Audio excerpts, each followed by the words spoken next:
Если театр начинается с вешалки, производство бумаги в Сыктывкаре вот с этих ворот. Именно через них проходит вся древесина, привезенная на переработку. Объем груза сканируется лазером. После водитель должен предъявить транспортный документ.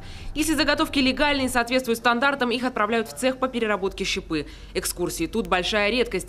Производство сложное и шумное, но автоматизированное. Поступает в окорочный барабан, где она окаривается. После окорки она поступает на промывку. После промывки она поступает в рубку.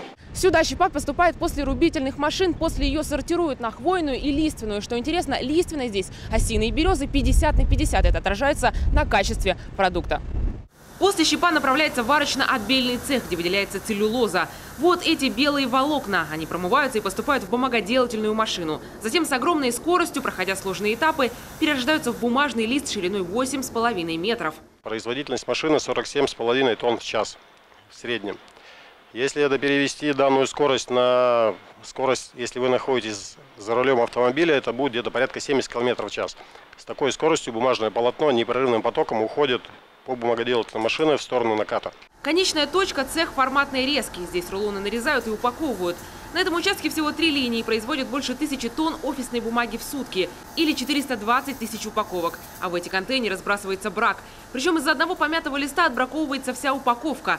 После ее ждет повторная переработка. Бумага превратится в целлюлозу и заново пройдет остальные этапы производства. Линии достаточно высокоскоростные, очень современное оборудование и постоянно мы улучшаем процесс наш, постоянно увеличиваем. Изначально была производительность линии намного ниже, сейчас мы ее подняли. Тем временем масштабное обновление идет на здешней теплоэлектроцентрале. Станция обеспечивает теплом и электричеством не только подразделение гиганта на Вычегде, но и большой район столицы Коми. То, что сегодня разбирают рабочие, было построено еще в 60-х годах. На смену этих установок придет новый корьевой котел, паровая турбина и трансформаторная подстанция. Здесь, собственно говоря, находится то место, где будет смонтирован новый корьевой котел. Сейчас уже на данном этапе выполнены все основные демонтажные подготовительные работы по зданию теплоэлектроцентрали, где будет установлен котел. И начинается монтаж этого корьевого котла. А здесь появится новая турбоустановка. Рабочие уже завершили монтаж фундамента. Гигантская подставка примет на себя нагрузку весом около 200 тонн. Через месяц оборудование поступит на производство. Как только генератор займет свое место, старую установку отключат. Объем инвестиций в проект 102 миллиона евро. Но и экономия внушительная – 120 миллионов кубометров газа в год. Единственное «но» – модернизация неизбежно повлечет сокращение численности здешних сотрудников. Мы убираем 3 котлы и 4 турбины. И поставим 1 большой и 1 большая. А что значит автоматизация и меньше рук, к сожалению.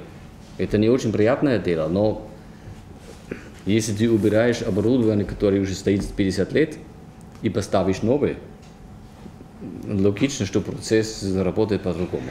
Впрочем, как считает Клаус Пеллер, в нашей стране автоматизация высвобождает живые кадры не так заметно, как на Западе. С 3000 работников до 1000 штат точно не сократится. А вот бумагу век цифровых технологий вытесняет. И эта задачка посложнее. Руководство уже приняло решение увеличивать долю производства картона. Сегодня потребность в нем растет. В среднем на 5%. Таисия Жакова, Дмитрий Ведерников, телеканал Юрган, Эжвинский район.